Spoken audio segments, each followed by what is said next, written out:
എല്ലാവർക്കും ഞാൻ എൻ്റെ ഹൃദയം നിറഞ്ഞ നന്ദി അറിയിക്കുന്നു. സ്വാഗതം. റൂൾസ് ആർ ഗോഡ്സിൻ്റെ ഫാമിലി മെമ്പേഴ്സിൻ്റെ പരീക്ഷ അക്കൗണ്ട് ടെസ്റ്റ് എഴുതാൻ പോകുന്ന ഓരോ മെമ്പർക്കും ഞാൻ എല്ലാ ഭാവുകങ്ങളും നേരുന്നു. നിങ്ങൾ ഈ channel rules are gods the staff class room കണ്ടുകൊണ്ടിരിക്കുന്നതായിട്ട് എനിക്കറിയാം. എന്തെങ്കിലും സംശയം ഉണ്ടെങ്കിൽ നിങ്ങൾ വിളിക്കുക. ഞാൻ എൻഗേജ്ഡ് ആണെങ്കിൽ ഞാൻ നിങ്ങളെ തിരിച്ചു വിളിക്കുന്നതാണ്. അപ്പോൾ അതുകൊണ്ട് റൂൾസ് ആർ ഗോഡ്സിലെ ഒരു മെമ്പർ പോലും അക്കൗണ്ട് ടെസ്റ്റ് ജയിക്കാതിരിക്കരുത് എന്ന് ഞാൻ പ്രാർത്ഥിക്കുന്നു. എല്ലാവരും ഈ ചാനൽ സബ്സ്ക്രൈബ് ചെയ്യണം. അതിനായിട്ട് ഈ വീഡിയോയുടെ താഴെയുള്ള സബ്സ്ക്രൈബ് എന്ന് പറയുന്ന ബട്ടൺ അമർത്തുമ്പോൾ ബെൽ ബട്ടൺ തെളിയും. ആ ബെൽ ബട്ടൺ പ്രസ് ചെയ്താൽ നിങ്ങൾക്ക് ആൾ എന്ന് പറയുന്ന ഓപ്ഷൻ കിട്ടും. ആ ആൾ എന്ന് പറയുന്ന ഓപ്ഷൻ കിട്ടിയാൽ എൻ്റെ എല്ലാ വീഡിയോസും നിങ്ങൾക്ക് ലഭിക്കുന്നതായിരിക്കും. ഓരോന്നും ഞാൻ ഓരോ പ്ലേലിസ്റ്റിലാണ് സബ്ജക്റ്റ് വൈസായിട്ട് ഇട്ടിരിക്കുന്നത്. പല ആവർത്തി പറഞ്ഞാണിത്. KSRൻ്റെ മുഴുവൻ വീഡിയോസും പ്ലേലിസ്റ്റിലുണ്ട്, അതുപോലെ ഓരോ സബ്ജക്റ്റിനും. അപ്പോൾ എല്ലാ വിഷയങ്ങളും നിങ്ങൾക്ക് ക്രമമായിട്ട് ലഭിക്കുന്നതായിരിക്കും. സോ ട്രാവലിംഗ് അലവൻസിൻ്റെ ഒരു പുതിയ എപ്പിസോഡാണ്. കുറച്ച് നമ്മൾ കണ്ടതാണ്, ബാക്കി പോർഷനാണ് ഇന്നത്തെ വീഡിയോയിൽ. First question, can travelling allowance B drone in all cases of transfer? അതായത് എല്ലാ ട്രാൻസ്ഫറിലും ട്രാൻസ്ഫർ ടി എ വാങ്ങാൻ ഉദ്യോഗസ്ഥർക്ക് എലിജിബിലിറ്റി ഉണ്ടോയെന്നാണ് റൂൾ 65 പറയുന്നത്. No, travelling allowance may not be drawn by an officer on transfer from one station to another unless is transfer for the public convenience. അതായത് ഏത് ട്രാൻസ്ഫറും public കൺവീനിയൻസിൽ അല്ല എങ്കിൽ transfer T എക്ക് eligibility ഇല്ല എന്ന് വ്യക്തമായിട്ട് നിങ്ങൾ മനസ്സിലാക്കുക.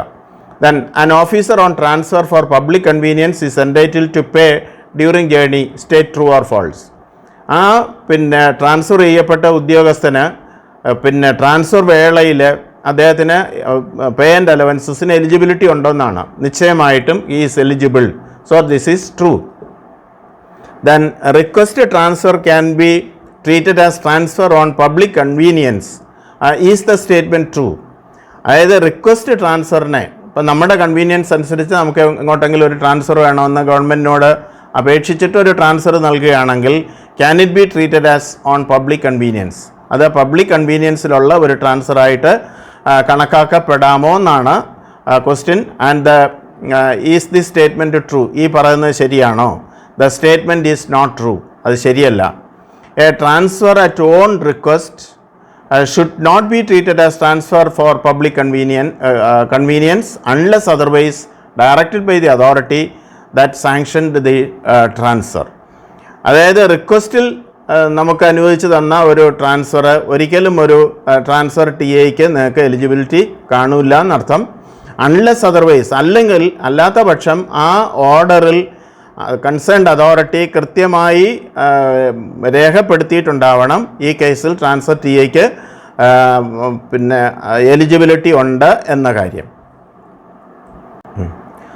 അടുത്ത question, an officer holds a substantive appointment in government and he was appointed to a post by selection by PSC.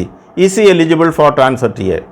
അതായത് സബ്സ്റ്റാൻറ്റീവ് അപ്പോയിൻമെൻറ്റിൽ ജോലി ചെയ്തുകൊണ്ടിരിക്കുന്ന ഒരു ഉദ്യോഗസ്ഥന് PSC സെലക്ഷൻ വഴി മറ്റൊരു ലാവണത്തിലേക്ക് അദ്ദേഹത്തിന് അപ്പോയിൻമെൻറ്റ് ലഭിച്ചാൽ ആ പുതിയ ലാവണത്തിലേക്കുള്ള യാത്രയ്ക്ക് അദ്ദേഹത്തിന് ട്രാൻസ്ഫർ ടി എക്ക് എലിജിബിലിറ്റി ഉണ്ടോ എന്നാണ് ക്വസ്റ്റ്യൻ. അത് നോട്ട് 1 to റൂൾ 65 പറയുന്നത് yes, is eligible for transfer T A. അങ്ങനെയുള്ള കേസിൽ ആ ഉദ്യോഗസ്ഥന് ട്രാൻസ്ഫർ ടി എക്ക് എലിജിബിലിറ്റി ഉണ്ടെന്നാണ്. Next question, what is termed as temporary transfer? ഒരു താൽക്കാലിക ട്രാൻസ്ഫർ എന്ന് വിവക്ഷിക്കുന്നത് എന്തിനെയാണ്? The temporary transfer means a transfer to duty in another station which is for a period not exceeding 2 months. അതായത് 2 മാസത്തിൽ കവിയാത്തൊരു കാലഘട്ടത്തിലേക്ക് ഒരു ഉദ്യോഗസ്ഥനെ ഒരു പുതിയ സ്ഥലത്തേക്ക് ട്രാൻസ്ഫർ ചെയ്താൽ അത് ടെമ്പററി ട്രാൻസ്ഫറായിട്ടാണ് കണക്കാക്കപ്പെടുക. Can officer on transfer temporary transfer be allowed transfer T A? അങ്ങനെ ടെമ്പററി ട്രാൻസ്ഫർ കിട്ടുന്ന ഒരു ഉദ്യോഗസ്ഥന് ട്രാൻസ്ഫർ ടി എക്ക് എലിജിബിലിറ്റി ഉണ്ടോ, അർഹതയുണ്ടോ എന്നാണ് ചോദിക്കുന്നത്. ആൻഡ് നോട്ട് 2 to റൂൾ 65 പറയുന്നത് no, he is not at all eligible. The T A in such cases will be limited to the allowances admissible as if they were journey on tour. ഒരിക്കലും ഒരു transfer T A കിട്ടില്ല. പക്ഷേ ആ ഉദ്യോഗസ്ഥനെ old സ്റ്റേഷനിൽ നിന്ന് പുതിയ സ്റ്റേഷനിലേക്ക് മാറ്റിയപ്പോൾ ഒരു ടൂർ ടി എക്ക് എന്തൊക്കെ അദ്ദേഹത്തിന് എലിജിബിലിറ്റി ഉണ്ടോ അത് ടൂർ ടി എ ആയിട്ട് കണക്കാക്കി അദ്ദേഹത്തിൻ്റെ ടി എ നിർണ്ണയിക്കപ്പെടും എന്നാണ് അർത്ഥം. Then in the above case, if the transfer is prolonged to more than 2 months, what will be the rate of TA admissible? Suppose it so happened that the period has exceeded 2 months. 2 മാസത്തേക്കാണ് അദ്ദേഹത്തെ പുതിയ സ്റ്റേഷനിലേക്ക് മാറ്റി post ചെയ്തതെങ്കിലും അവിടെ അദ്ദേഹത്തിൻ്റെ services 2 മാസത്തിൽ അധികരിച്ച കാലഘട്ടത്തിലേക്ക് വേണ്ടി വന്ന ഒരു സാഹചര്യത്തിൽ അതെങ്ങനെയാണ് കണക്കാക്കപ്പെടുന്നതെന്നാണ്. അതിനെ ട്രാൻസ്ഫർ ടി എ ആയിട്ട് കണക്കാക്കുമോ?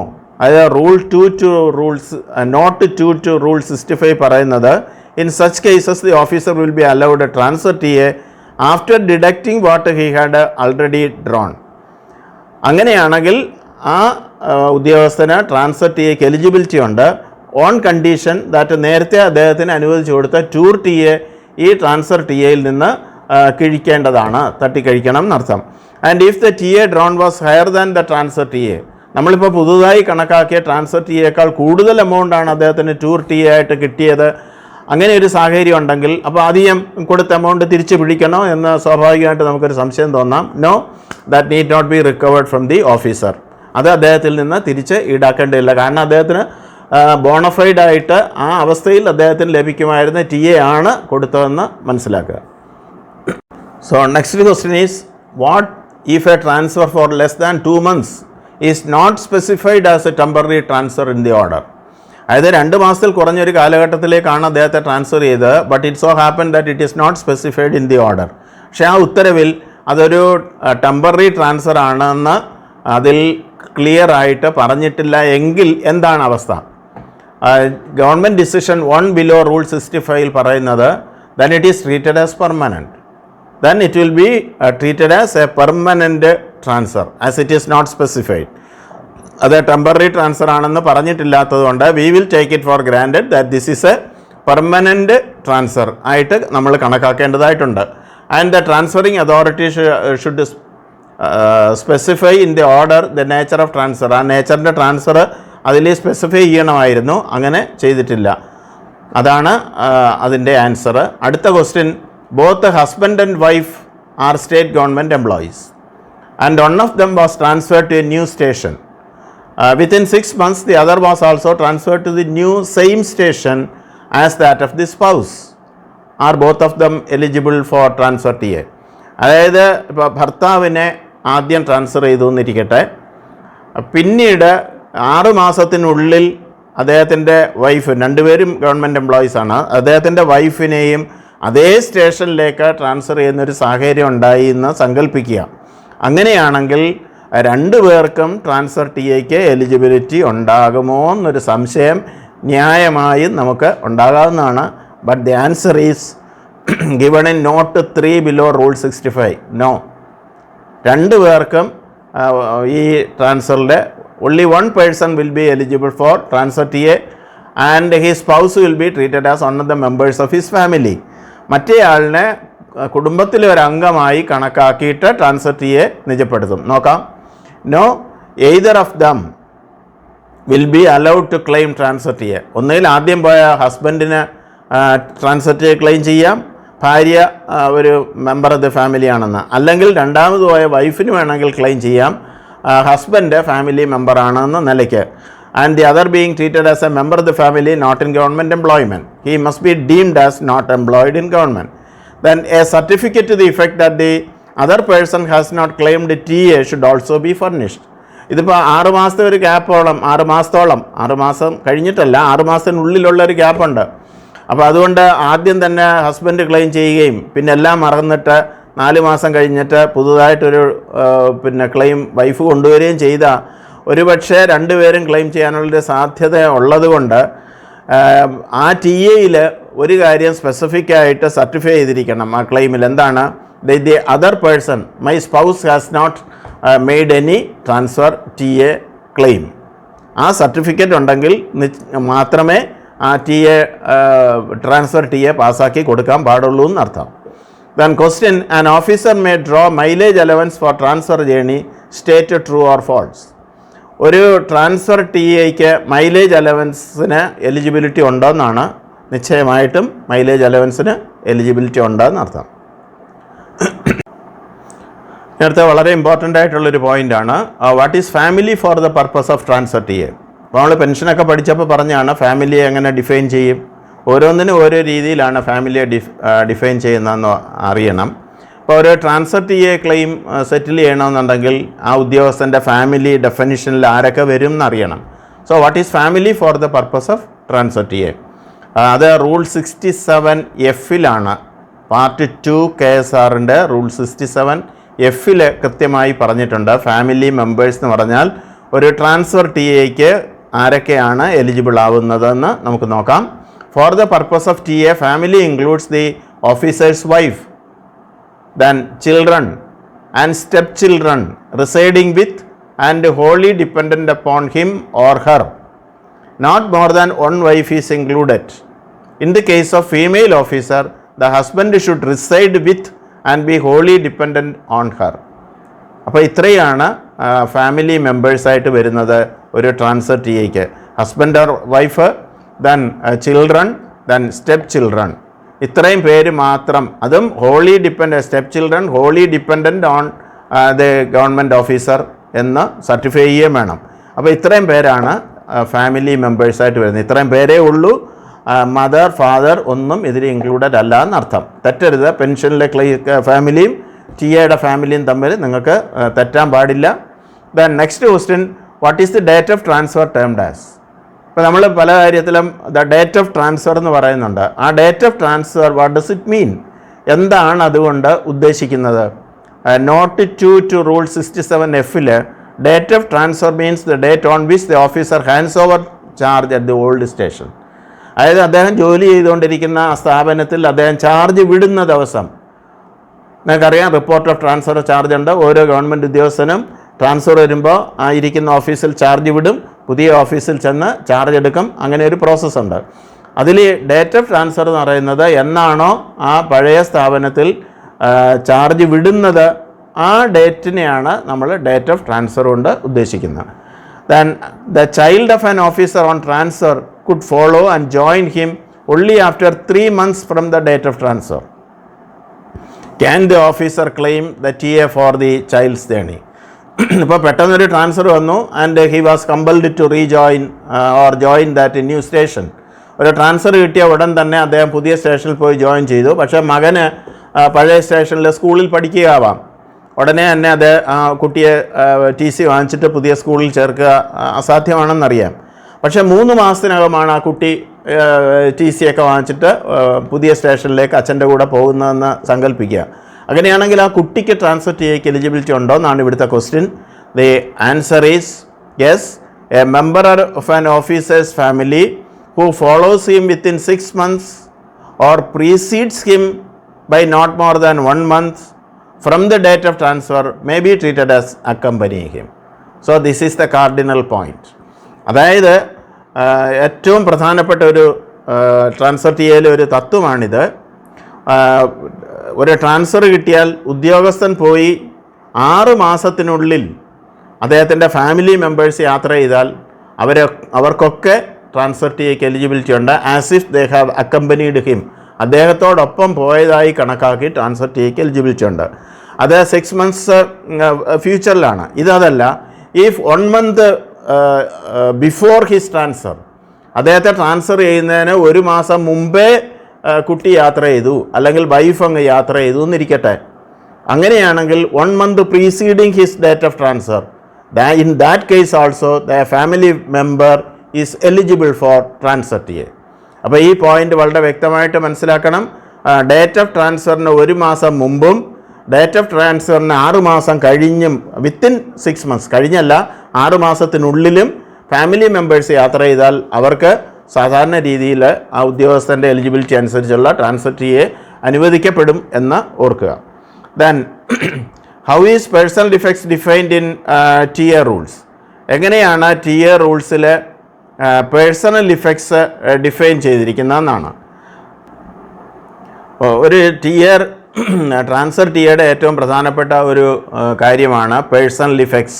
അതായത് സ്വന്തം സാധന സാമഗ്രികൾ കൂടി അദ്ദേഹത്തിന് പുതിയ സ്റ്റേഷനിലേക്ക് കൊണ്ടുപോകാനുള്ള അവകാശമുണ്ട്. അതിനെയാണ് നമ്മൾ പേഴ്സണൽ ഇഫക്ട്സ് എന്ന് പറയുന്ന വ്യക്തികളുടെ ആവശ്യമായിട്ടുള്ള സാധനങ്ങൾ കൂടി, വീട്ടു സാധനങ്ങളും അദ്ദേഹത്തിൻ്റെ വാഹനവും ഒക്കെ കൊണ്ടുപോകാനുള്ള അധികാരമുണ്ട്. അതിനെ എല്ലാം കൂടെ ചേർത്തിട്ടാണ് ഈ പേഴ്സണൽ ഇഫക്ട്സ് എന്ന് പറയുന്ന വാക്ക്. അതിൽ റൂൾ 67B(1) പറയുന്നത് the term personal effects is not subject to definition. അത് കൃത്യമായിട്ട് ഇന്ന സാധനങ്ങളാണ് പേഴ്സണൽ ഇഫക്ട്സ് വരുന്നതെന്ന് ഒരിക്കലും നമുക്ക് അങ്ങനെ ഡിഫൈൻ ചെയ്യാൻ പറ്റില്ല. അദ്ദേഹത്തിൻ്റെ സാധന സാമഗ്രികളിൽ നിന്ന് പറയാൻ പറ്റും. But the controlling officer must satisfy himself that a claim to reimbursement on account of transportation is reasonable. പക്ഷേ ഈ TA സ്ക്രൂട്ടനൈസ് ചെയ്യുന്ന കൺട്രോളിംഗ് ഓഫീസർ സ്വയം അദ്ദേഹം എൻഷുർ ചെയ്യേണ്ട ഒരു കാര്യമുണ്ട്, ഉറപ്പുവരുത്തേണ്ട ഒരു കാര്യമുണ്ട്. അതായത് ഈ പേഴ്സണൽ ഇഫക്ട്സായി കൊണ്ടുപോയ സാധനങ്ങളൊക്കെ സ്വത്തുക്കളാണെന്നും അതുപോലെ തന്നെ അത് അദ്ദേഹത്തിൻ്റെ ഔദ്യോഗിക ഡ്യൂട്ടി നിർവഹണത്തിന് അത്യന്താപേക്ഷികമാണെന്നും അദ്ദേഹം ഉറപ്പുവരുത്തേണ്ടതുണ്ട്. അപ്പോൾ പിന്നെ അദ്ദേഹം കൊണ്ടുപോയ സാധനങ്ങളൊക്കെ അദ്ദേഹത്തിന് ഉപയോഗപ്രദമുള്ളതാണ് എന്നുകൂടി അതൊരു ഡിസ്ക്രിഷനാണ്. അങ്ങനെ പേഴ്സണൽ ഇഫക്ട്സ് നിശ്ചയിക്കാൻ പറ്റും. അതിൻ്റെ വെയിറ്റൊക്കെ എത്രയാണെന്ന് നമ്മളിനി കാണാൻ പോകുന്നു, അല്ലെങ്കിൽ കണ്ടതാണ്. ഏതായാലും അത് ആ കൺസേൺഡ് ഓഫീസർ ഉറപ്പുവരുത്തേണ്ട കാര്യമാണ്. കൊണ്ടുപോയതൊക്കെ അദ്ദേഹത്തിൻ്റെ ഔദ്യോഗിക കൃത്യനിർവഹണത്തിൽ സഹായിക്കത്തക്കതാണ്. അപ്പോൾ യൂട്ടിൻസിൽസ് അങ്ങനെയൊക്കെയുള്ള സാധനങ്ങൾ കൊണ്ടുപോകുന്നതിനെ കുറിച്ചാണ് പരാമർശിച്ചിരിക്കുന്നത്. അടുത്ത question, can A family member follow the officer on transfer from A place different from the officer's old station? അതായത് ഒരു ഗവൺമെൻറ് ഉദ്യോഗസ്ഥന് ട്രാൻസ്ഫർ കിട്ടി, പക്ഷേ അദ്ദേഹത്തിൻ്റെ വൈഫ് ആ സമയത്ത് മറ്റൊരു സ്റ്റേഷനിൽ താമസിക്കുകയായിരുന്നു, മറ്റൊരു സ്ഥലത്ത് താമസിക്കുകയായിരുന്നു എങ്കിൽ ആ താമസിക്കുന്ന സ്ഥലത്തു നിന്ന് ഈ ഓഫീസറെ ട്രാൻസ്ഫർ ചെയ്യപ്പെട്ട പുതിയ സ്ഥലത്തിലേക്ക് അവർക്ക് ട്രാൻസ്ഫർ ടിഎക്ക് അഡ്മിസിബിലിറ്റി ഉണ്ടോ എന്നാണ് ക്വസ്റ്റ്യൻ. റൂൾ 67B(3) യെസ് പറയുന്നത് അദ്ദേഹത്തിന് വൈഫിന് ക്ലെയിം ചെയ്യാം എന്നാണ്. But the claim for the actual distance travelled should not exceed the mileage allowance admissible had such member proceeded from the officer's old station. പക്ഷേ on condition that അങ്ങനെ transfer ചെയ്ത് വരുമ്പോൾ ആ ഓഫീസർ താമസിച്ചിരുന്ന ഓൾഡ് സ്റ്റേഷനിൽ നിന്ന് ന്യൂ സ്റ്റേഷനിലേക്ക് പോകുന്ന ഡിസ്റ്റൻസിൽ ക്ലെയിമിൽ അത് ലിമിറ്റ് ചെയ്യപ്പെടണം എന്നർത്ഥം. ഒരു ചെറിയ എക്സാമ്പിൾ ഞാൻ പറയാം. ഇപ്പോൾ കൊല്ലത്തുനിന്ന് ഒരാളിനെ എറണാകുളത്തേക്ക് പോസ്റ്റ് ചെയ്തു, ട്രാൻസ്ഫർ ചെയ്തു. അപ്പോൾ കൊല്ലത്തുനിന്ന് എറണാകുളത്തേക്ക് ആ ഉദ്യോഗസ്ഥൻ ട്രാൻസ്ഫർ ചെയ്യുകയും, പക്ഷേ ആ സമയത്ത് അദ്ദേഹത്തിൻ്റെ വൈഫ് ട്രിവാൻഡ്രത്തായിരുന്നു താമസിക്കുന്നതെന്നിരിക്കട്ടെ. അങ്ങനെയാണെങ്കിൽ ട്രിവാൻഡ്രത്തു നിന്ന് എറണാകുളത്തേക്കുള്ള ഡിസ്റ്റൻസിന് അവർക്ക് ട്രാവലിംഗ് അലവൻസിന് എലിജിബിലിറ്റി ഇല്ല. It will be limited to the transfer TA from Kollam to Ernakulam. I think you might have got the point. അടുത്തത്, how should an officer make his claim for higher travelling allowance when his family accompanies him? അതായത് higher travelling അലവൻസിന് എങ്ങനെയാണ് claim ചെയ്യുന്നത്? Family കൂടി അദ്ദേഹത്തോടൊപ്പം യാത്ര ചെയ്യുന്ന സന്ദർഭങ്ങളിൽ. Rule 67C explains that he must support his claim by a certificate showing the number and relationship of the family members. Clear ആയിട്ട് അദ്ദേഹം ഒരു സർട്ടിഫിക്കറ്റ് കൊടുക്കേണ്ടതുണ്ട്. എത്ര ഫാമിലി മെമ്പേഴ്സ് അദ്ദേഹത്തോടൊപ്പം യാത്ര ചെയ്യുന്നു, ആ ഓരോ മെമ്പറുമായിട്ട് അദ്ദേഹത്തിനുള്ള കൃത്യമായ റിലേഷൻഷിപ്പ് എന്താണ്. This should be certified and attached with the transfer TA claim.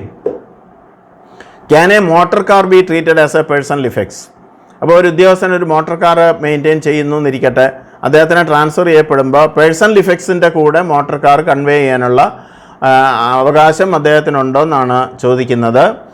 The answer is rule 67F yes in cases where an officer is not entitled to its free transport. അദ്ദേഹത്തിന് സാധാരണ നിലയിൽ ഫ്രീ ട്രാൻസ്പോർട്ടിന് ആ car കൊണ്ടുപോകാൻ പ്രത്യേകമായിട്ട് അനുവാദം ഇല്ലെങ്കിൽ അത് personal ഇഫക്ട്സിൻ്റെ കൂടെ ഗുഡ്സ് ട്രെയിനിൻ്റെ കൂടെ അദ്ദേഹത്തിന് അത് ക്യാരി ചെയ്യാവുന്നതാണ്. അതിൻ്റെ ക്ലെയിം അദ്ദേഹത്തിന് അഡ്മിസിബിൾ ആണ് എന്നർത്ഥം. Then how is the grade of an officer determined four the purpose of T A? അത് നമ്മൾ ടൂർ ടി എ ഒക്കെ ഡിസ്കസ് ചെയ്തപ്പോൾ കണ്ടതാണ്. അതിൽ ഞാൻ ടേബിളായിട്ട് തന്നെ ഇതെല്ലാം കൊടുത്തിട്ടുണ്ട്. നിങ്ങൾക്ക് വേണ്ടിയിട്ട് ഇനി തിരിച്ച് അതിലേക്ക് പോകാതിരിക്കാൻ വേണ്ടിയിട്ട് സൗകര്യത്തിന് ഞാൻ ഇവിടെയും ആ ടേബിള് നൽകുന്നു. അത് ഗ്രേഡ് ഓഫ് ആൻ ഓഫീസർ എന്ന് പറയുന്നത് റൂൾ 67B(3)ലാണ്. It is determined with reference to the facts as on date of his transfer. That is very important. അതായത് ഒരു ഗവൺമെൻറ് ഉദ്യോഗസ്ഥന് ട്രാൻസ്ഫർ ചെയ്യുന്ന ഡേറ്റിൽ അദ്ദേഹത്തിൻ്റെ ഗ്രേഡ് എന്താണ്, അദ്ദേഹം പുതുതായിട്ട് എന്ന് ചാർജ് എടുക്കുന്ന ഒരു ഹയർ ഗ്രേഡിലേക്കായിരിക്കും. അത് വെച്ചല്ല നിശ്ചയിക്കുന്നത്. At the time of transfer what was his grade, അത് അണ്ടർലൈൻ ചെയ്തിട്ട് പഠിക്കേണ്ട കാര്യമാണ്. And for the purpose of TA, officers are classified into 4 grades. ആ 4 gradesനെ കുറിച്ചും പറയുമ്പോഴും നമ്മൾ അറിയേണ്ട ഒരു കാര്യം, അതായത് grade 1, grade 2A, grade 2B, grade 3, grade 4. അപ്പോൾ ആ നിലയിൽ നമുക്കൊരു തെറ്റിദ്ധാരണയുണ്ട് 5 ഗ്രേഡ് എന്ന്. പക്ഷേ ഔദ്യോഗികമായിട്ട് ഇതിനെ 4 grade എന്നാണ് വിളിക്കുന്നത്. PSCയുടെ ക്വസ്റ്റ്യൻസിലും എല്ലാം 4 grade എന്നാണ്. അത് TA പഠിപ്പിച്ചപ്പോൾ ഒരു സംശയം ഉണ്ടായതുകൊണ്ട് ഞാനൊന്നുകൂടെ വ്യക്തമാക്കുന്നു. അത് 4 grades ആയിട്ടാണ് നിങ്ങൾ പഠിക്കേണ്ടതെന്നർത്ഥം. അടുത്തത് ഈ 4 grades ഏതൊക്കെയാണെന്നാണ്, അവരുടെ സാലറി ഏത് ഗ്രേഡിൽ വരുന്നവരാണ് എന്നും ഞാൻ ഈ ടേബിളിലൂടെ ആവർത്തിച്ച് വ്യക്തമാക്കുകയാണ്. അത് 2016 പേ റിവിഷൻ ഓർഡർ അനുസരിച്ചും 2021 പേ റിവിഷൻ ഓർഡർ അനുസരിച്ചും ഉള്ളതാണ്. Grade 1, grade 2A, grade 2B, then grade 3, grade 4. അപ്പോൾ അവരെ പിന്നെ എങ്ങനെയാണ് ക്ലാസിഫൈ ചെയ്തിരിക്കുന്നതെന്ന് ഈ ടേബിള് നിങ്ങൾ കൃത്യമായി നോക്കിയാൽ സാവകാശം നിങ്ങൾക്കത് മനസ്സിലാകുന്നതാണ്.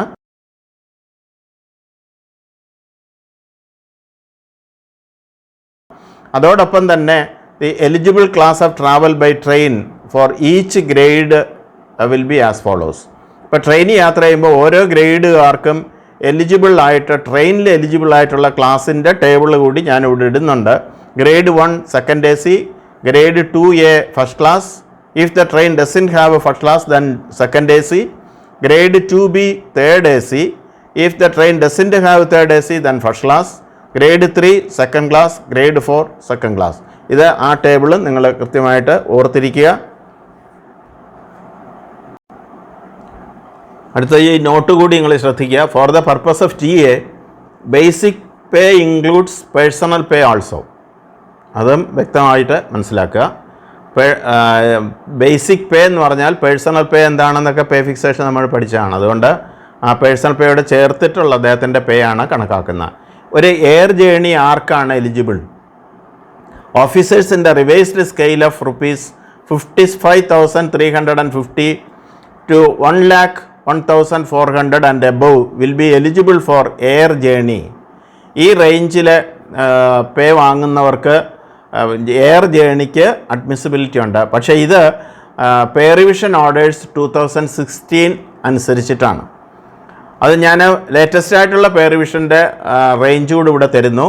ഓഫീസേഴ്സിൻ്റെ revised scale of pay of ₹77,200 to 1,40,500 and above will be eligible for air journey. അപ്പോൾ ആ പേ റേഞ്ച് നിങ്ങൾ സൂക്ഷ്മമായിട്ട് മനസ്സിലാക്കണം. ഇനി mileage allowance for road journey will be enhance to ₹2 per kilometer for all grades of officers according to pay revision orders 2016. കഴിഞ്ഞ പേ revision order, latest അല്ല, അതിന് മുമ്പത്തെ പേ റിവിഷൻ ഓർഡർ അനുസരിച്ച് മൈലേജ് അലവൻസ് എന്ന് പറയുന്നത് ₹2 per kilometer ആയിരുന്നു. പക്ഷേ ഇപ്പോൾ അത് റിവൈസ് ചെയ്തിട്ടുണ്ട്. Mileage allowance for road journey will be enhanced to ₹2.5 per kilometer for all grades of officers according to pay revision orders 2021. അപ്പോൾ ആ 2 മൈലേജ് അലവൻസ് നിങ്ങൾ മനസ്സിലാക്കണം. അതോടൊപ്പം തന്നെ incidental expenses per kilometre for road rail journey air journeys ഒരു ടേബിളായിട്ട് ഞാൻ തന്നിട്ടുണ്ട്.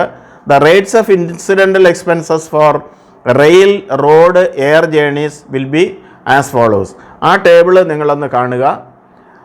ഗ്രേഡ് 1 ഓഫീസേഴ്സിന് 2016 പേ റിവിഷൻ ഓർഡർ അനുസരിച്ച് 80 പൈസ, അതിപ്പോൾ 90 പൈസ. അങ്ങനെ ആ ടേബിൾ നിങ്ങൾ കൃത്യമായിട്ട് മനസ്സിലാക്കുക. പക്ഷേ എയർ റേറ്റിലാണെങ്കിൽ ലിമിറ്റഡ് ടു 1 DA ആണ്.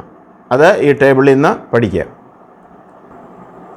അടുത്ത ഡെയിലി അലവൻസ് അഡ്മിസിബിൾ ആയിട്ടുള്ള ഓരോ ഗ്രേഡ് ഓഫീസേഴ്സിനും 2016 പേ റിവിഷൻ അനുസരിച്ചും 2021 പേ റിവിഷൻ അനുസരിച്ചും ഈ ഓരോ ഗ്രേഡ് ഓഫീസേഴ്സിനും അഡ്മിസിബിൾ ആയിട്ടുള്ള ഡെയിലി അലവൻസിൻ്റെ ടേബിളാണ്. അത് നിങ്ങൾ കൃത്യമായിട്ട് നോക്കി മനസ്സിലാക്കുക.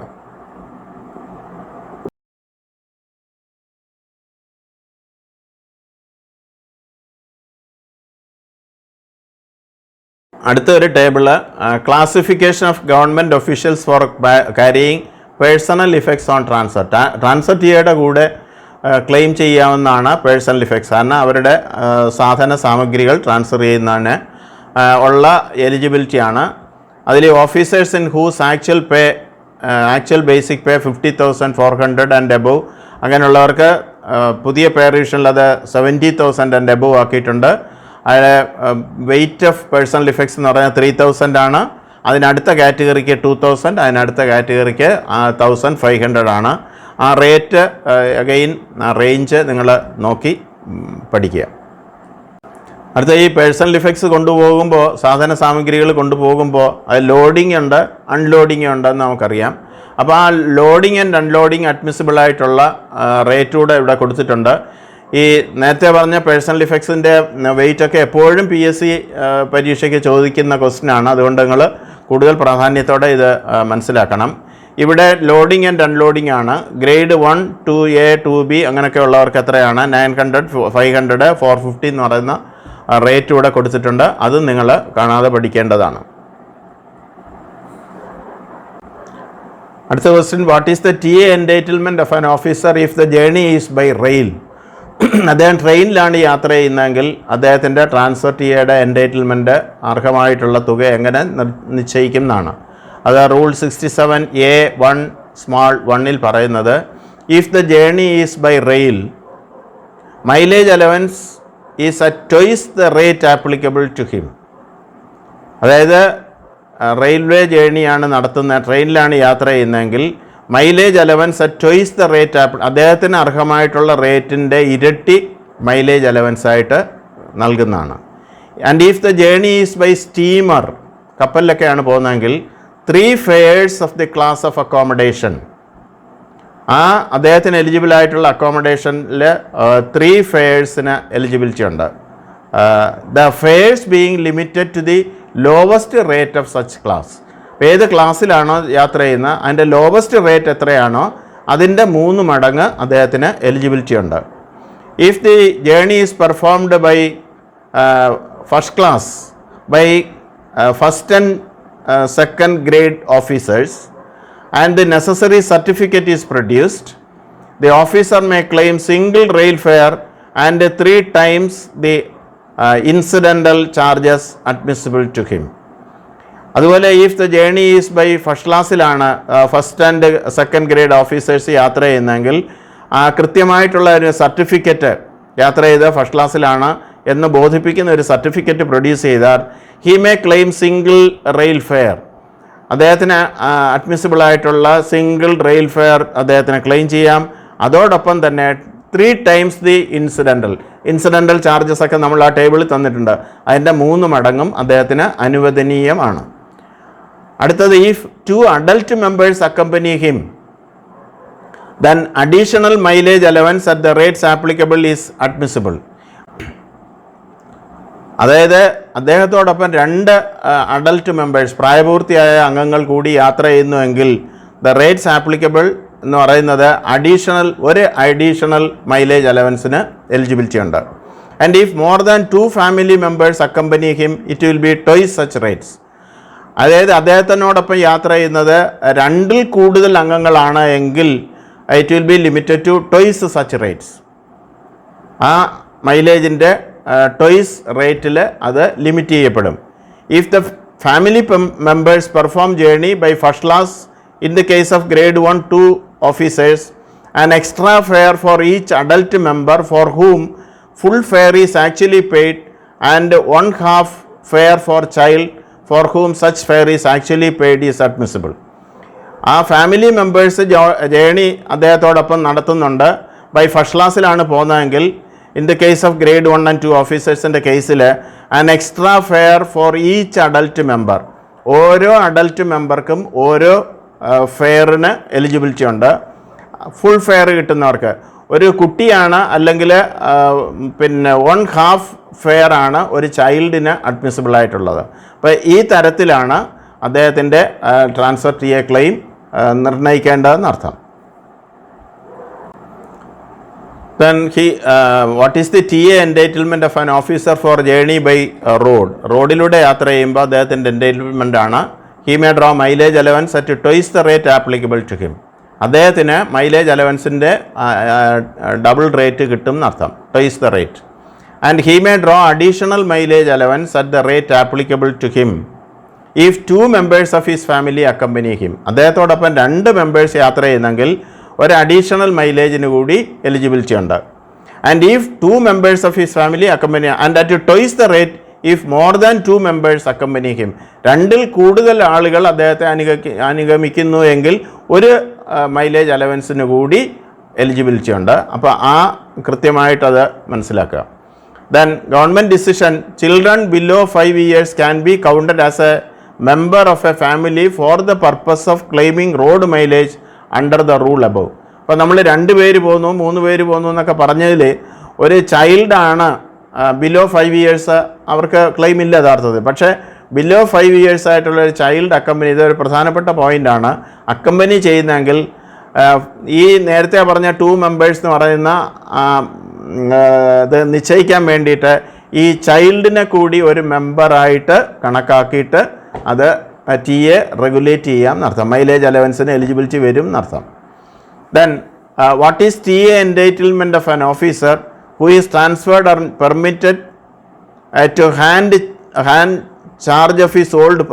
over charge of his old post or to take over charge of the new post at a place other than headquarters. So what is the TA entitlement of an officer who is transferred and permitted to hand over charge of his old post? അതായത് ഒരാളിനെ transfer ചെയ്തു and he is permitted to hand over charge of his old post. അദ്ദേഹത്തിൻ്റെ പഴയ പോസ്റ്റിൻ്റെ charge വിടാൻ അദ്ദേഹത്തിന് അനുവാദം കൊടുക്കുകയാണ്. And to take over charge of the new post at a place other than the head quarters. അതായത് ഹെഡ് ക്വാർട്ടേഴ്സിലല്ലാത്ത ഒരു വേളയിലാണ് അദ്ദേഹത്തെ ട്രാൻസ്ഫർ ചെയ്യുന്നതെന്ന് മനസ്സിലാക്കുക. അവിടെ വെച്ചാണ് അദ്ദേഹത്തിന് ട്രാൻസ്ഫർ ഓർഡർ കിട്ടുന്നതെങ്കിൽ അവിടെ ചാർജ് ഹാൻഡ് ഓവർ ചെയ്യുകയും പുതിയ സ്റ്റേഷനിൽ ചെന്ന് ജോയിൻ ചെയ്യുകയും ചെയ്യാനുള്ള അർഹത അദ്ദേഹത്തിന് ഉണ്ടെന്നർത്ഥം. ദെൻ റൂൾ 68 ഹീസ് എൻറ്റൈറ്റിൽഡ്, ഇപ്പോൾ ഈ കേസിൽ എങ്ങനെയാണ് TA നിശ്ചയിക്കുന്നത്? He's entitled to travelling allowance as on tour from his headquarters to the place of handing over charge. ഇവിടെ അദ്ദേഹം ഒരു ടൂറിൽ പോയ വേളയിലാണ് ട്രാൻസ്ഫർ കിട്ടുന്നതെന്നർത്ഥം. അപ്പോൾ ഹെഡ് ക്വാർട്ടേഴ്സിൽ നിന്ന് ആ ടൂറിന് നിയോഗിക്കപ്പെട്ട സ്ഥലം വരെ അദ്ദേഹത്തിന് ടൂർ TA പിന്നെ ക്ലെയിം ചെയ്യാം. അത് കഴിഞ്ഞിട്ട് and from the place of taking over charge to the new head quarters, അവിടെ നിന്ന് പുതിയ ഹെഡ് ക്വാർട്ടേഴ്സിലേക്ക് പോകുമ്പോൾ അത് ട്രാൻസ്ഫർ TA ആയിട്ട് കണക്കാക്കിയിട്ട് അദ്ദേഹത്തിന് ക്ലെയിം ചെയ്യാവുന്നതാണ്. And he is entitled to all concessions admissible for journey from old to new head quarters minus what is admissible had the journey is from old to new head quarters. അതിൽ old ഹെഡ് ക്വാർട്ടേഴ്സിൽ നിന്ന് new head ക്വാർട്ടേഴ്സിലേക്ക് പോകുമ്പോൾ അദ്ദേഹത്തിന് എന്തൊക്കെ eligibility ഉണ്ടായിരുന്നോ അതിൽ നിന്ന് ആ ആദ്യത്തെ ക്ലെയിം കുറച്ചിട്ട് വേണം അദ്ദേഹത്തിൻ്റെ TA നിർണ്ണയിക്കാൻ എന്നർത്ഥം. അടുത്ത next question, what is the TA entitlement of an officer whose headquarters changed while he is on tour? ഒരു ഗവൺമെൻറ് ഉദ്യോഗസ്ഥൻ ടൂറിലായിരിക്കുന്ന വേളയിൽ അദ്ദേഹത്തിൻ്റെ ഹെഡ് ക്വാർട്ടേഴ്സ് ചേഞ്ച് ചെയ്തിട്ടൊരു ട്രാൻസ്ഫർ കൊടുത്താൽ എങ്ങനെയാണ് ട്രാൻസ്ഫർ TA റെഗുലേറ്റ് ചെയ്യുന്നതെന്നാണ് ചോദ്യം. റൂൾ 69 പറയുന്നത്, if he proceeds to new head quarters without returning to his old headquarters he is entitled to. അതായത് അദ്ദേഹത്തിന് പുതിയ ഒരു ഹെഡ് ക്വാർട്ടേഴ്സിൽ ട്രാൻസ്ഫർ ചെയ്താൽ അദ്ദേഹം പഴയ ഹെഡ് ക്വാർട്ടേഴ്സിലേക്ക് തിരികെ വരാതെ തന്നെ അദ്ദേഹം പുതിയ ഹെഡ് ക്വാർട്ടേഴ്സിലേക്ക് പോയി ചാർജ് എടുക്കുകയാണ് എങ്കിൽ TA as on tour for journey up to new head quarters he is entitled to. അതായത് പഴയ ഓൾഡ് ഹെഡ് ക്വാർട്ടേഴ്സിൽ നിന്ന് പുതിയ ഹെഡ് ക്വാർട്ടേഴ്സിലേക്ക് ട്രാൻസ്ഫർ ചെയ്യപ്പെട്ട ഹെഡ് ക്വാർട്ടേഴ്സിലേക്കുള്ള ടൂർ TA അദ്ദേഹത്തിന് അഡ്മിസിബിലിറ്റി ഉണ്ട്. Then second, all concessions admissible from old to headquarters minus what will be admissible to him for journey from old to headquarters. രണ്ടാമത് ഒരു ട്രാൻസ്ഫർ ടി എക്ക് അദ്ദേഹത്തിന് എന്തെല്ലാം കൺസെഷൻസ്, ഇപ്പോൾ പേഴ്സണൽ ഇഫക്ട്സും ഫാമിലിയെ കൊണ്ടുപോകുന്നതും മുതലായിട്ടുള്ള എല്ലാ കൺസെഷൻസും അദ്ദേഹത്തിന് ഓൾഡ് ഹെഡ് ക്വാർട്ടേഴ്സിൽ നിന്ന് ന്യൂ ഹെഡ് ക്വാർട്ടേഴ്സ് വരെ കിട്ടും. പക്ഷേ അദ്ദേഹം അതിനു മുമ്പ് ക്ലെയിം ചെയ്ത ആ ടൂർ ടി എ അതിൽ നിന്ന് അഡ്ജസ്റ്റ് ചെയ്ത് പോകും എന്നർത്ഥം. ഇത് വളരെ പ്രധാനപ്പെട്ട ഒരു പോയിൻ്റാണ്, നോട്ട് ചെയ്യുക. അടുത്ത question, what is the T A entitlement of the family of an officer in consequence of his transfer travels to a place other than the new head quarters? ഇത് വളരെ പ്രസക്തമാണ്. What is the entitlement of the family of an officer? അദ്ദേഹത്തിൻ്റെ കുടുംബാംഗങ്ങളുടെ entitlement എത്രയാണ്, അർഹത എത്രയാണെന്നാണ്. In consequence of his transfer travels to a place other than the new head quarters. അവർ പോകുന്നത് പുതിയ ഹെഡ് ക്വാർട്ടേഴ്സിൽ അദ്ദേഹത്തോടൊപ്പം അല്ല, അവർ മറ്റൊരു സ്ഥലത്തേക്കാണ് യാത്ര ചെയ്യുന്നതെന്ന് സങ്കല്പിക്കുക. ഇപ്പോൾ ഉദാഹരണത്തിന് ഒരു ഗവൺമെൻറ് ഉദ്യോഗസ്ഥനെ ട്രിവാൻഡ്രത്ത് നിന്ന് തൃശ്ശൂരേക്ക് ട്രാൻസ്ഫർ ചെയ്തു. പക്ഷേ അദ്ദേഹത്തിൻ്റെ ഫാമിലി നേരെ കോഴിക്കോട് പോയി സെറ്റിൽ ചെയ്യുകയാണെന്നിരിക്കട്ടെ. അങ്ങനെയാണെങ്കിൽ ഈ ഫാമിലി മെമ്പേഴ്സിൻ്റെ ട്രാൻസ്ഫർ ടി എ ക്ലെയിം എങ്ങനെ നിർണ്ണയിക്കണം എന്നാണ് ചോദ്യം. അതിൻ്റെ അർത്ഥം T A may be drawn on condition that it does not exceed T A admissible if the family had proceeded to new head quarters. അതായത് ട്രിവാൻഡ്രത്ത് നിന്ന് തൃശ്ശൂർ വരെ അദ്ദേഹത്തോടൊപ്പം യാത്ര ചെയ്യുന്നതിന് അഡ്മിസിബിളായിട്ടുള്ള ടി എ എത്രയാണോ അതിൽ ലിമിറ്റ് ചെയ്യണം എന്നർത്ഥം. ദെൻ അടുത്ത question, an officer receives an order of appointment while in transfer from one post to another. What is his entitlement? അദ്ദേഹം ഒരു പോസ്റ്റിലിരിക്കുമ്പോൾ അദ്ദേഹത്തിനൊരു പ്രൊമോഷൻ കിട്ടി മറ്റൊരു പോസ്റ്റിലേക്ക് അദ്ദേഹത്തെ ട്രാൻസ്ഫർ ചെയ്യുന്നു എന്ന് സങ്കല്പിക്കുക. അങ്ങനെയാണെങ്കിൽ അദ്ദേഹത്തിൻ്റെ ഗ്രേഡൊക്കെ നിശ്ചയിക്കുന്നത് അദ്ദേഹത്തിൻ്റെ എൻറ്റൈറ്റിൽമെൻറ്റ് ഈ പഴയ പോസ്റ്റിൽ അദ്ദേഹം വാങ്ങിക്കൊണ്ടിരുന്ന പേയുടെ അടിസ്ഥാനത്തിലാണോ അതോ പുതിയ പ്രൊമോട്ട് ചെയ്ത പേയുടെ അടിസ്ഥാനത്തിലാണോ എന്നാണ് അതിൻ്റെ essence of this question. He is entitled to T A for so much of the journey as he has accomplished when he receives the orders and also for the journey from the place where he receives the orders to his new station. And answer, he is entitled to TA for so much of the journey as he has accomplished when he receives the orders. അതിൻ്റെ ഉത്തരം എന്ന് പറയുന്നത് അദ്ദേഹത്തിന് T എയുടെ eligibility എന്ന് പറയുന്നത് അദ്ദേഹം old സ്റ്റേഷനിൽ നിന്ന് എവിടം വരെ യാത്ര ചെയ്തോ അവിടം വരെയുള്ള ടി എക്ക് അഡ്മിസിബിലിറ്റി ഉണ്ട്. And also for the journey from the place where he received the orders to his new station. അതുപോലെ എവിടെ വെച്ചാണോ അദ്ദേഹത്തിന് ഈ ഓർഡർ കിട്ടുന്നത് അവിടെ നിന്നും പുതിയ സ്റ്റേഷൻ വരെയുള്ള ടി എക്കും അദ്ദേഹത്തിന് എലിജിബിലിറ്റി ഉണ്ട് എന്നർത്ഥം. Next question, an officer handed over charge of his old post and proceeded on leave. He received orders of transfer before taking charge of the new post. What is his T A entitlement? ഇപ്പോൾ ഈ കേസിൽ അദ്ദേഹത്തിൻ്റെ T എയുടെ അർഹത എത്രയാണെന്നാണ്. An office handed over his charge of his old post and proceeded on leave. അതേ ഇരുന്ന പോസ്റ്റിൽ നിന്ന് അവിടെ ചാർജ് വിട്ടിട്ട് ലീവിൽ പോയി എന്ന് സങ്കല്പിക്കുക. And he received orders of transfer before taking over charge of the new post. പക്ഷേ അദ്ദേഹം പുതിയ പോസ്റ്റിൽ ജോയിൻ ചെയ്യുന്നതിന് മുമ്പ് ട്രാൻസ്ഫർ ഓർഡറും ലഭിച്ചു. അങ്ങനെയാണെങ്കിൽ അദ്ദേഹത്തിൻ്റെ ടി എ എങ്ങനെ റെഗുലേറ്റ് ചെയ്യും?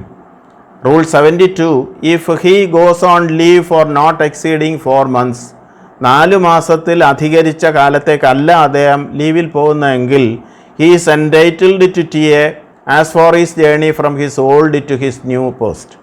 ആ കേസിൽ അദ്ദേഹത്തിൻ്റെ പഴയ ഹെഡ് ക്വാർട്ടേഴ്സിൽ നിന്ന് പുതിയ ഹെഡ് ക്വാർട്ടേഴ്സിലേക്ക് ഉള്ള യാത്രയ്ക്കുള്ള ടി എക്ക് എലിജിബിലിറ്റി ഉണ്ട് എന്നർത്ഥം. The next question, what is the TA entitlement of an officer who is transferred to the administrative control of another government?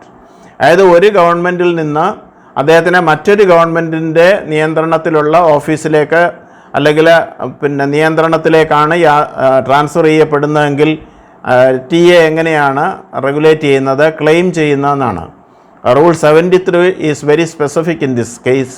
If the government to which the officer is transferred has made rules prescribing amounts and conditions of TA, his TA for the onward and return journey will be governed by those rules. അതായത് ആ കേസിൽ ഏത് ഗവൺമെൻറ്റിലേക്കാണോ അദ്ദേഹത്തിനെ transfer അയച്ചത് അവിടെ നിലനിൽക്കുന്ന റൂൾസും റെഗുലേഷൻസും T എയുമായി ബന്ധപ്പെട്ട റൂൾസ് ആൻഡ് റെഗുലേഷൻസ് അദ്ദേഹത്തിന് ബാധകമായിരിക്കും. ആ ഗവൺമെൻറ്റിൻ്റെ നിയമം അനുസരിച്ച് വേണം അദ്ദേഹം ടി എ ക്ലെയിം ചെയ്യാൻ എന്നർത്ഥം. Then the last question is, as per the TA rules, the claims for carriage of personal effects should be admitted at the lowest available rates for smalls. How is smalls defined? ഒരു technical വേർഡാണ്. ഈ personal effects കൊടുക്കുമ്പോൾ carriage of personal ഇഫക്ട്സിന് lowest available റേറ്റിലാണ് നിശ്ചയിക്കുന്നത്. അത് four സ്മോൾസ് ആണ്. അത് റെയിൽവേയുടെ ഗുഡ്സ് റൂൾസ് അനുസരിച്ച് ഒരു വാഗൺ യൂണിറ്റ് എന്ന് പറയുന്ന ഒരു വാഗണിൽ നിറയുന്ന സാധനത്തിൽ കുറവായിട്ടുള്ള വെയിറ്റ് ഉള്ളതിനെയാണ് അവർ സ്മോൾസ് എന്ന് പറയുന്ന വാക്കുകൊണ്ട് ഉദ്ദേശിക്കുന്നത്. അതുകൊണ്ട് നോട്ട് 3 below 6 F'ൽ smalls are defined as goods which of themselves do not constitute a working load for the unit of railway transport, that is the wagon as in railway tariff. Railway താരിഫിൽ പറഞ്ഞിട്ടുള്ളതുപോലെ ഒരു വാഗണിൽ കുറഞ്ഞ wait ഉള്ള സാധനങ്ങളെയാണ് സ്മോൾസ് എന്ന് പറയുന്ന വാക്കുകൊണ്ട് അർത്ഥമാക്കുന്നതെന്നർത്ഥം. അപ്പോൾ ഇതോടുകൂടി നമ്മുടെ ട്രാൻസ്ഫർ ടി എയുടെ ഒരു എപ്പിസോഡ് കൂടി കഴിയുകയാണ്. നിങ്ങളിതെല്ലാം കൃത്യമായിട്ട് മനസ്സിലാക്കണം. ഇതിൽ നിന്ന് ധാരാളം ക്വസ്റ്റ്യൻസ് പരീക്ഷയ്ക്ക് ചോദിക്കുന്നുണ്ട്. അതുകൊണ്ട് നിങ്ങൾക്ക് എല്ലാവിധ ഭാവുകങ്ങളും ഞാൻ നേരുന്നു. പരീക്ഷ വളരെ കോൺഫിഡൻസോടുകൂടി എഴുതണം എന്ന് നിങ്ങളോട് ഞാൻ അഭ്യർത്ഥിക്കുന്നു. ആൻഡ് അടുത്ത വീഡിയോയിൽ നമ്മൾ വളരെ പ്രധാനപ്പെട്ട ചില കാര്യങ്ങളായിരിക്കും, അതായത് financial code, transfer, introduction to Indian audit and അക്കൗണ്ട്സിൻ്റെ മറ്റ് എപ്പിസോഡുകൾ കൂടി ഇടുന്നതാണ്. And thank you very much for the patient hearing and for your valuable time. Thank you and best of luck for the exam.